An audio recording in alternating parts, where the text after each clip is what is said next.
Hi friends, బాగున్నారా? ముంబైలో famous అయిన వడపావ్ ఎలా చేయాలో చూద్దాం.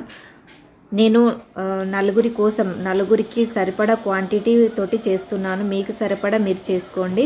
4 బటాటాలను అయితే నేను ఉడికించిన తర్వాత దాన్ని ఉడికించిన దాన్ని సైడ్లో పెట్టి ఇప్పుడైతే నేను పిండిని కలుపుతున్నాను. శనగపిండి కొంచెం, బియ్యపిండి కొంచెం, కారం, ధనియాల పొడి, ఉప్పు, వీటిని బాగా మంచిగా బజ్జీల పిండిలాగా మిక్స్ చేసుకోవాలి.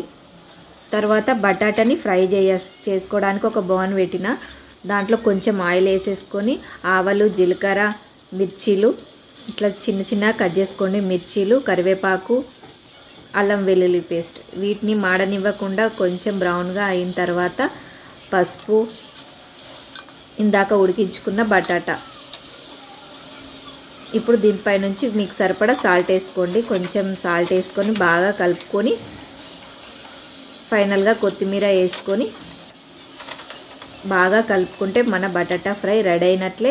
ఇప్పుడు కొద్దిగా గోరువెచ్చగా ఉన్నప్పుడు లేదంటే చల్లారిన తర్వాత అయినా కానీ వీటిని ఇలా నేను చూపించినట్లు ముద్దలా చేసుకోండి.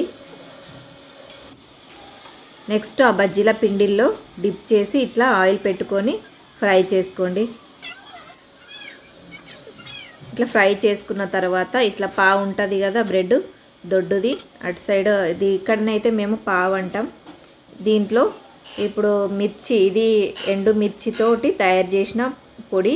ఈ పొడిని ఇట్లా బ్రెడ్లో వేసుకొని ఇందాక రెడీ చేసుకున్న వడ దీంట్లో పెట్టుకొని మిర్చితో పాటు తింటే చాలా టేస్టీగా ఉంటుంది. ఈ మిర్చిలను ఆయిల్లో వేయించి తీసుకోవాలి.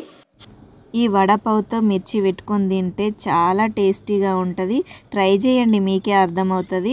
ఈ వీడియో నచ్చితే తప్పకుండా షేర్ చేయండి. Thank you for watching.